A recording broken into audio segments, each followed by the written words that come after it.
నమస్తే ఆంధ్రప్రభకి స్వాగతం. నేను మీ సంతోషి. అమ్మవారి ఉగ్ర రూపం అనగానే గుర్తొచ్చేది మనకి కాళికామాత. సో కాళికామాత మందిరం అనగానే మనకి ముఖ్యంగా గుర్తొచ్చేది కలకత్తాలో కాళీ మందిర్. సో అదే విధంగా కలకత్తాలో కాళీ మందిర్ ఎలా ఉందో ఇక్కడ మన హైదరాబాద్లో సేమ్ అదే విధంగా కాళీ మందిర్ అనేది నిర్మించారు. మనకి శంషాబాద్ నరకుడ గ్రామం దగ్గర కాళీ మందిర్ అనేది ఉందండి. సేమ్ మనం కలకత్తాకి వెళ్ళి అమ్మవారిని దర్శించుకుంటే అక్కడ మందిరం ఎలా ఉంటుంది, అమ్మవారు ఎలా ఉంటుందో అదే విధంగా ఇక్కడ కూడా అలాంటి మందిరాన్ని నిర్మించారు. సో ఈ రోజైతే మనం ఇక్కడికైతే వచ్చాము. సో లోపలికి వెళ్ళి చూద్దాము. ఆలయం ఎంట్రన్స్లోనే మీరు చూసుకున్నట్లయితే ఆపోజిట్గా పుష్కర్ణి అనేది ఉందండి. ఒకసారి దండం పెట్టుకొని కాళ్ళు కడుక్కొని లోపలికి వెళ్ళి చూద్దాం.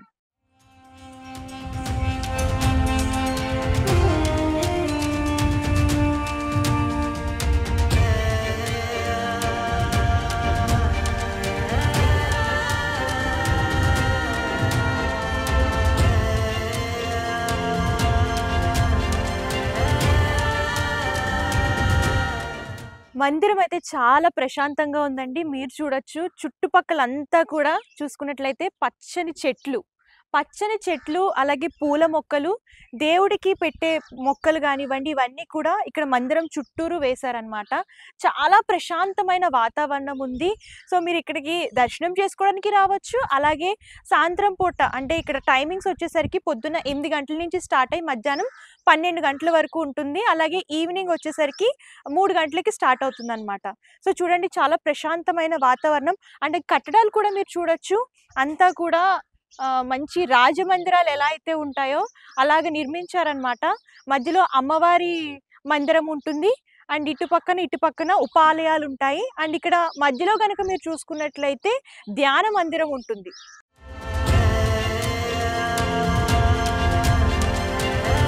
ఇక్కడ ప్రాంగణం అంతా ఆలయం బయట అంతా కూడా మీరు చూసుకున్నట్లయితే దగ్గర 4 ఎకరాల్లో నిర్మించారనమాట ఈ ఆలయం అంతా కూడాని. సో ఆలయం ప్రాంగణం అంతా కూడా చాలా చక్కగా అండ్ చాలా ప్రశాంతంగా ఉంది. ఒకసారి అమ్మవారిని దర్శనం చేసుకుని మిగిలిన విషయాలు తెలుసుకుందాం.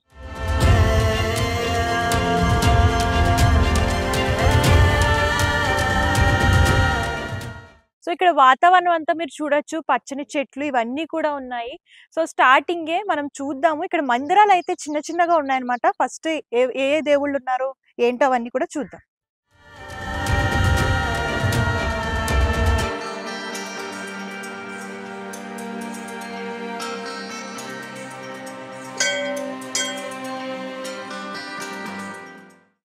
ఫస్ట్ మనం ఆలయంలోకి ఎంటర్ అవగానే వినాయకుడిని చూస్తామండి.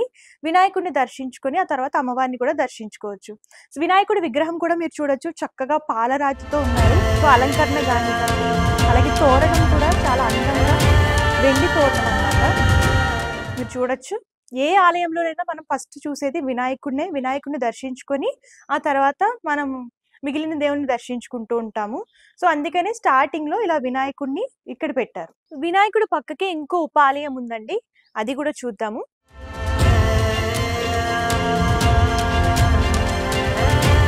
సో చూడొచ్చు అందంగా రాధాకృష్ణులు ఉన్నారనమాట.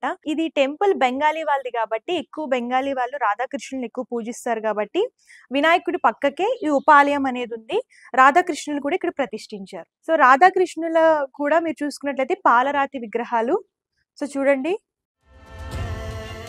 అందంగా పట్టు వస్త్రాలతో అలంకరించారు. ఆభరణాలు కానివ్వండి, తోరణం కానివ్వండి అంతా కూడా చాలా అందంగా ఉంది. ఇంకా ఏమేమి ఉన్నాయో చూద్దాం. సెంటర్ లో చూసుకున్నట్లయితే ఇక్కడ అమ్మవారి ఆలయం అయితే ఉందండి. చాలా పెద్దగా నిర్మించారనమాట. సో అమ్మవారిని కూడా ఒకసారి దర్శనం చేసుకుందాం.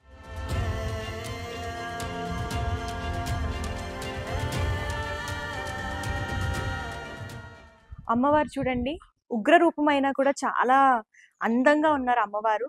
సో పెద్ద కళ్ళు, ఎర్రటి నాలుక, అలాగే అమ్మవారి చీర కూడా మీరు చూడొచ్చు. మంచి బ్రైట్ కలర్ శారీ అనేది అమ్మవారికి కట్టారు. అలాగే ఆభరణాలు కూడా మీరు చూసుకున్నట్లయితే అండ్ అమ్మవారి పక్కకే సింహం, అమ్మవారి వాహనం కూడా అక్కడే ఉంది. కాళికా రూపంలో అమ్మవారు దర్శనమిస్తున్నారు.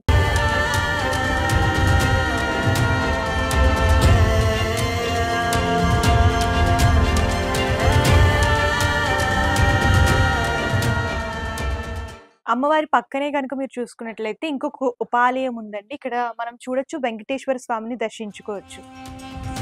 తెల్లని వస్త్రాలతో అలాగే అలంకరించబడిన వెంకటేశ్వర స్వామి అండి. మీరు చూడొచ్చు. తోరణం కూడా మీరు చూసుకున్నట్లయితే చాలా అందంగా ఉంది. వెంకటేశ్వర స్వామి ముఖంలో చిరునవ్వు కానివ్వండి, అంతా కూడా మీరు చూడొచ్చు. నల్లని విగ్రహం అయినా కూడా అదంతా కూడా క్లారిటీగా ఉంది.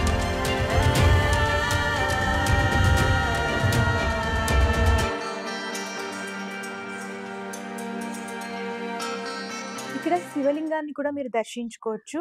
సో చూడొచ్చండి, చాలా బాగుందన్నమాట ఈ ఆలయం వచ్చేసరికి. అన్ని ఉపాలయాలు ఇక్కడ ఉన్నాయి. ఒక్కసారి ఈ ఆలయానికి కనుక మీరు వస్తే అందరినీ కూడా ఒకేసారి దర్శించుకోవచ్చు. ముఖ్యంగా కాళికామాతని మీరు ప్రత్యేకంగా దర్శించుకోవచ్చు. అండ్ కట్టడాలు కానివ్వండి, అలాగే ఇక్కడున్న విగ్రహాలు కానివ్వండి, అన్నీ కూడా మీకు కలకత్తాలో ఎలా అయితే ఉంటాయో అలాగే నిర్మించారు. ఓం త్ర్యంబకం యజామహే సుగంధిం పుష్టివర్ధనం ఉర్వారుకమివ బంధనాత్ మృత్యుర్ముక్షీయమామృతాత్. ఓం నమః శివాయ, ఓం నమః శివాయ, హర హర మహాదేవాయ, ఓం నమః శివాయ. ఓం త్ర్యంబకం యజామహే సుగంధిం పుష్టివర్ధనం ఉర్వారుకమివ బంధనాత్ మృత్యుర్ముక్షీయమామృతాత్. ఓం నమః శివాయ, ఓం నమః శివాయ, హర హర మహాదేవాయ, ఓం నమః శివాయ.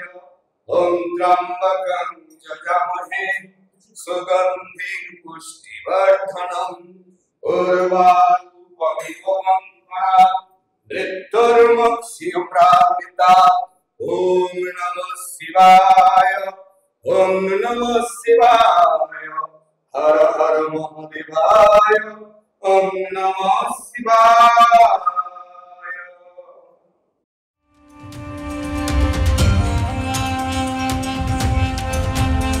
దక్షిణామినం కంచనముల్లో సంగతర్థం తథా శంభో శివాదిదేవి మహాదేవ చరణే సమర్పయామి.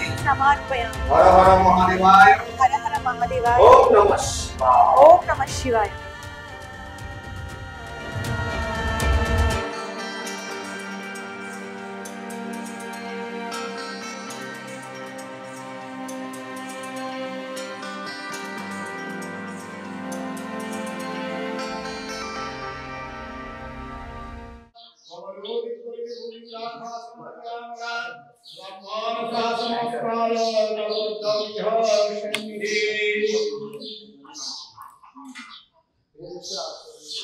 ఓం విష్ణు, ఓం విష్ణు, ఓం విష్ణు, ఓం విష్ణు, విష్ణు విష్ణు విష్ణు.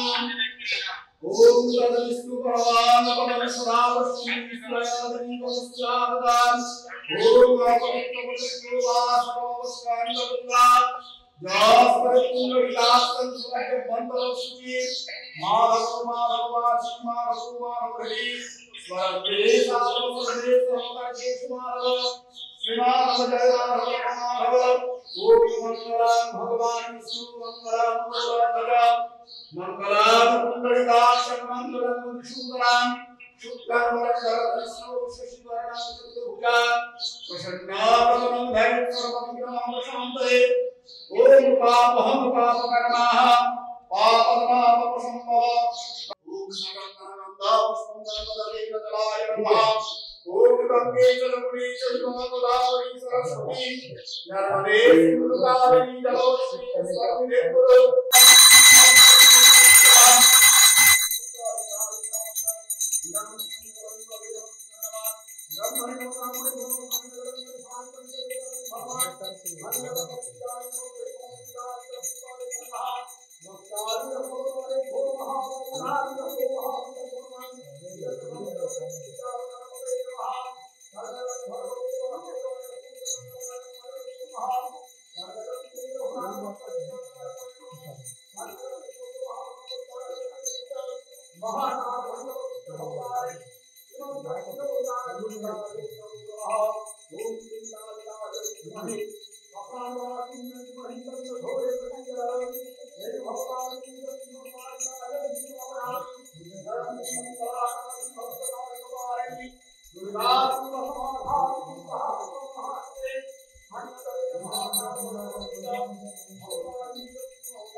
ఆలయ చైర్మన్ మనతో పాటు ఉన్నారు బరూర్ గారు. ఆయన అడిగి తెలుసుకుందాం.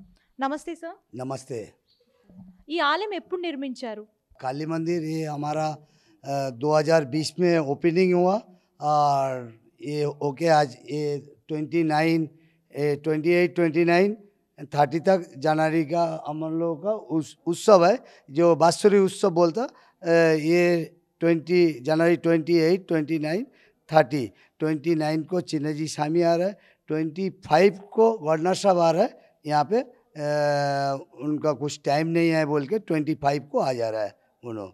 ये काली मंदिर में शिव मंदिर, गणेश मंदिर, राधा कृष्ण, बालाजी मंदिर में जो पूजा का टाइम है हमारा पंतुलू बोल देता। టెంపుల్ టైమింగ్స్ ఎలా? ఎప్పుడు? नमस्ते। मंदिर का जो समय है सुबह का, सुबह 5:30 बजे माता जी का मंगल आरती होता और मेन गेट का जो समय होता सुबह 8 से दोपहर 12 बजे तक। फिर 12 से 3 बजे तक मंदिर बंद रहते। ये मंदिर का नाम है हैदराबाद बंगाली स्वर्ण शिल्पी विवेकानंद काली मंदिर। मंदिर में 5 मंदिर है टोटल।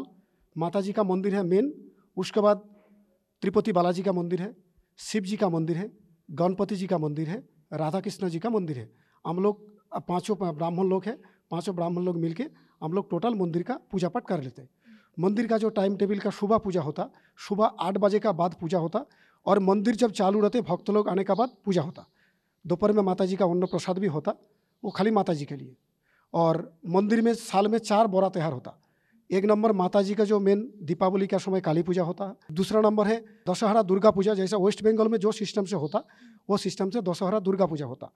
तीसरा नंबर है मंदिर का प्रतिष्ठा वार्षिक उत्सव, जो मंदिर का जन्मदिन बोलते हैं हम लोग। और मंदिर का जन्मदिन जो होता वो जनवरी 28 29 30 तीसरा नंबर अनुष्ठान गया। चौथी नंबर है अपना रथ यात्रा का उत्सव होता। जगन्नाथ द्वारा उड़ीसा में जो होता है ना, वो हिसाब से अपना जुलाई महीने में रथ यात्रा का पूजा उत्सव होता। उसके बाद सनातनी का जैसा 12 महीने में तारा पार्वन वो हिसाब से हो जाता। కలకత్తాలో కాళీమాతకి ఎలాంటి పూజలు నిర్వహిస్తారో ఇక్కడ కూడా అలాంటి పూజలు నిర్వహిస్తారంటండి. అమ్మవారికి హారతి ఇస్తారు, అలాగే అన్ని రకాల పూజలు ఇక్కడ నిర్వహిస్తూ ఉంటారు.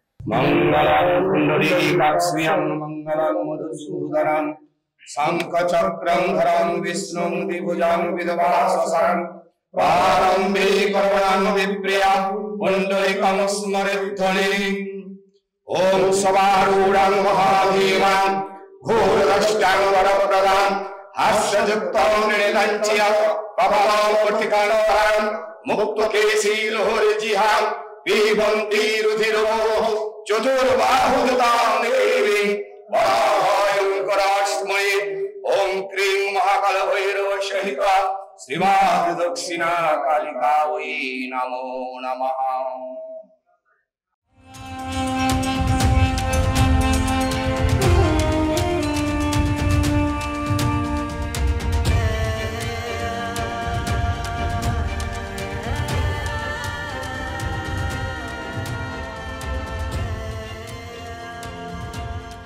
సో చూసారు కదండి, కాళికామాత టెంపుల్ చాలా ప్రశాంతంగా ఉంది. చుట్టూరు పచ్చటి వాతావరణం, అలాగే కాళికామాతనే కాదు ఇంకా ఉపాలయాలు కూడా ఉన్నాయి. మీరు ఒకసారి ఇక్కడికి వస్తే అందరినీ కూడా ఒకేసారి దర్శించుకోవచ్చు. సో ఇది అడ్రస్ వచ్చేసరికి మనకి శంషాబాద్ నుంచి 10 కిలోమీటర్స్ డిస్టెన్స్ లో ఉంటుందండి.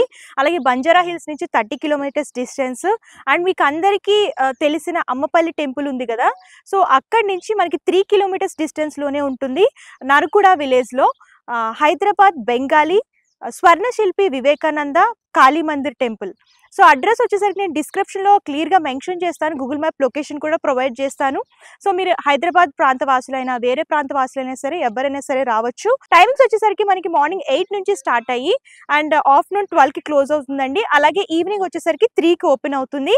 అండ్ సాయంత్రం 7 గంటలకి అమ్మవారికి హారతి అయితే ఇస్తారు. ఆ హారతి సమయానికి మీరు వచ్చిన ఇక్కడ విశ్రాంతి తీసుకోవడానికి కానివ్వండి, ధ్యాన మందిరం ఉంది, అలాగే చుట్టూరు పచ్చటి వాతావరణం కూడా ఉంది.